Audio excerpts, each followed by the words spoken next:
রমজান মাসে কিছু নাস্তা আগে থেকে বানিয়ে রেখে যদি কাজকে এগিয়ে রাখতে চান তাহলে আজকের রেসিপি আপনার জন্য।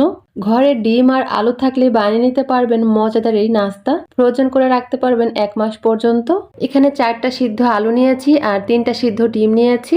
আলু আর ডিমগুলোকে এখন গ্রেট করে নিতে হবে। হাত দিয়েও ম্যাশ করে নিতে পারেন, তবে গ্রেট করলে খুব ভালোভাবে মিশে যাবে।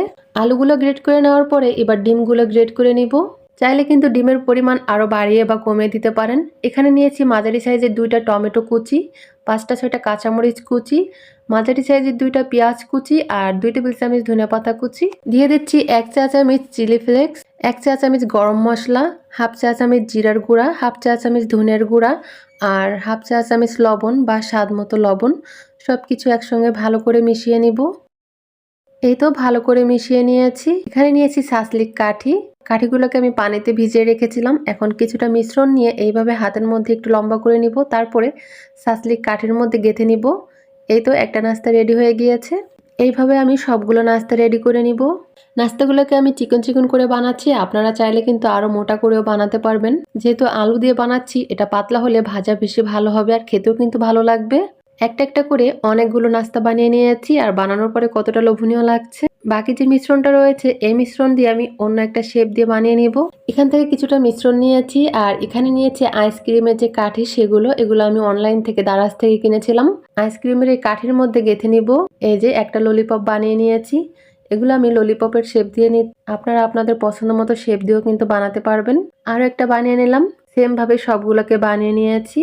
এই তো সবগুলো নাস্তা রেডি হয়ে গিয়েছে। এখানে হাফ কাপ নিয়েছি আটা আর তার মধ্যে হাফ চামচ চিলি ফ্লেক্স, হাফ চামচ লবণ বা স্বাদ মতো লবণ দিয়ে পানি দিয়ে মিশিয়ে নিচ্ছি আর পাতলা একটা মিশ্রণ তৈরি করে নিলাম। মিশ্রণটা ঠিক এরকমের হবে। এখানে নিয়েছি 1 কাপের মতো ব্রেড ক্রামস। আমি দোকানের কেনাটা ব্যবহার করছি, চাইলে কিন্তু টোস্ট বিস্কিটের গুঁড়া আর পাউরুটির গুঁড়া ব্যবহার করতে পারবেন, শুধু ব্লেন্ড করে নিলেই হয়ে যাবে। আটার মিশ্রণের মধ্যে চুবিয়ে নিব, তারপরে ব্রেড ক্রামসের মধ্যে ঘুরিয়ে নিলে কিন্তু নাস্তা রেডি। এই যে একটা ললিপপ রেডি করে দেখাচ্ছি। আটার মিশ্রণ লাগিয়ে নিলাম ভালো করে, তারপরে ব্রেড ক্রামস লাগিয়ে নিচ্ছি। এই যে নাস্তা রেডি। সেম ভাবে আমি সবগুলো নাস্তা রেডি করে নিব। এই যে সবগুলো নাস্তা রেডি হয়ে গিয়েছে। এখন এই নাস্তা যেভাবে ফ্রোজেন করবেন সেটাই বলতেছি। প্রথমে ছড়ানো একটা প্লেটে ডিপ ফ্রিজে 1 ঘন্টার জন্য রাখবেন বা 30 মিনিটের জন্য রাখবেন।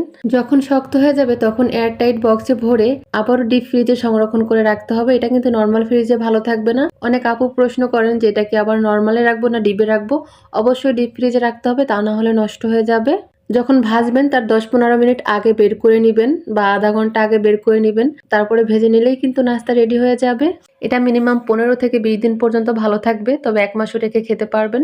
আজকের নাস্তাগুলো ভেজে শেয়ার করব না, এভাবেই সংরক্ষণ করে রেখে দিব রমজান মাসের জন্য। তারপর আমি 2 পিস করে ভেজে নিয়েছি আর ভেজে নেওয়ার পরে কতটা লোভনীয় লাগছে। রেসিপি ভালো লাগলে রমজানের আগে একবার তৈরি করতে পারেন। রমজান মাসে কোনো ঝামেলা হবে না, আরামসে ইবাদত বন্দেগী করতে পারবেন।